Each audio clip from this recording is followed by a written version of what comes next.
Hi there, I'm Zach Stansel and this is Mark Farnham. We're in Charleston, South Carolina at the USDA Vegetable Lab. Today we'd like to walk you through the evaluation procedure for the 2011 broccoli trial. You may notice that there's two plantings of this trial.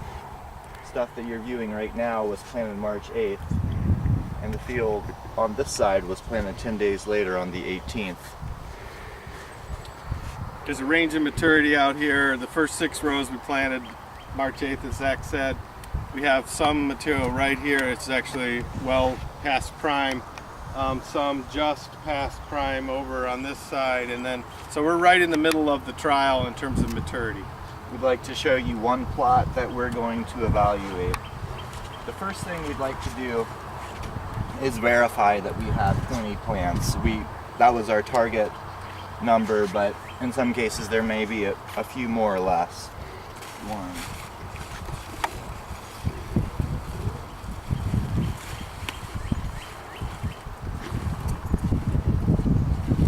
We got 10. There's 20 plants in this plot. 10 feet plots. I'm the primary evaluator of this trial, but I've worked closely with Mark as a backup and just to help get our technique consistent. So we've established that there are 20 plants in the plot. Now we'll work through the evaluation criteria.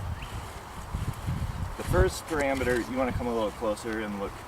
Yes, come in close so you can zoom in on the heads when we look at them. The first parameter is head extension. This is somewhere in the middle of what you would expect for commercial broccoli, but to me it seems to be a little bit low, so I've called it a 2 out of 5. Next is plot uniformity, which to me this is relatively uniform. There's some heads that are a little bit farther behind. There are some pretty far behind. Actually, there's probably going to be a couple that we call culls. But in general, most heads are maturing at the same time. You'll see much greater variation within plots than this. So to me, this seems about middle of the road. So I would call it a 3. The next parameter we want to look at is color. This color is fairly normal, but it's a little bit off, and we want to sort of give a composite score of all of the colors.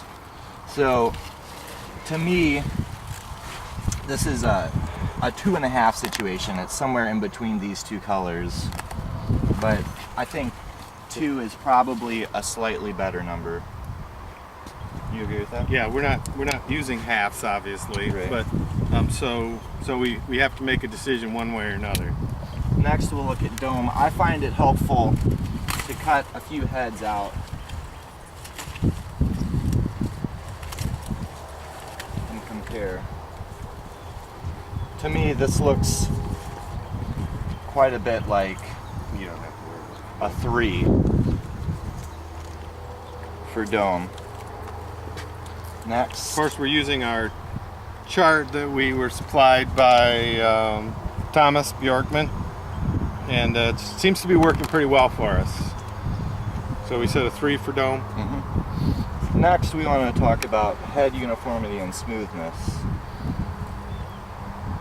To me, And again, we look at the whole plot as we're doing that.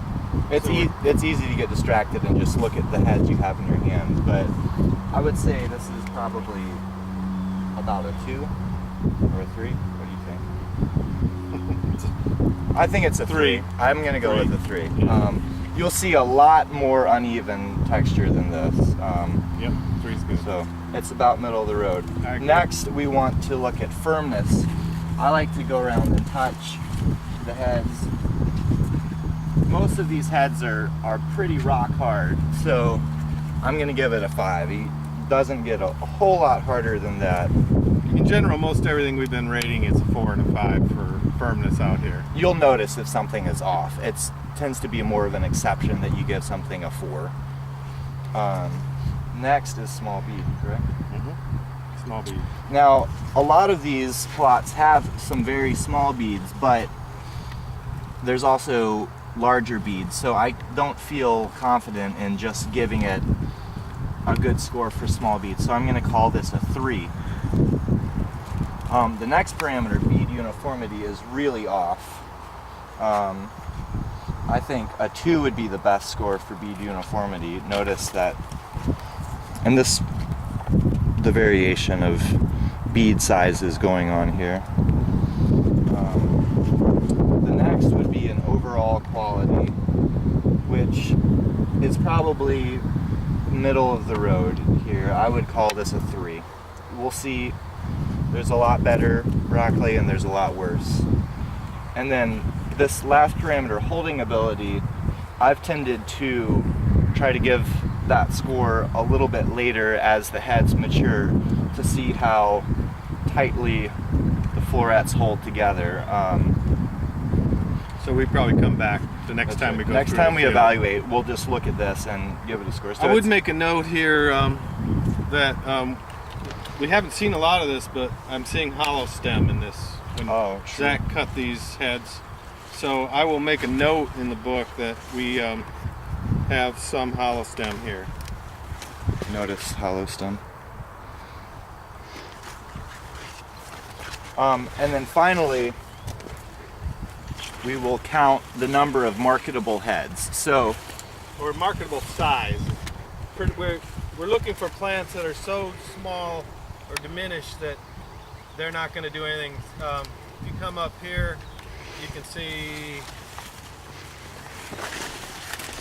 an example here of a plant in here that is just not going to make a head that's going to be comparable to the others. So we're looking for those kind of plants in here.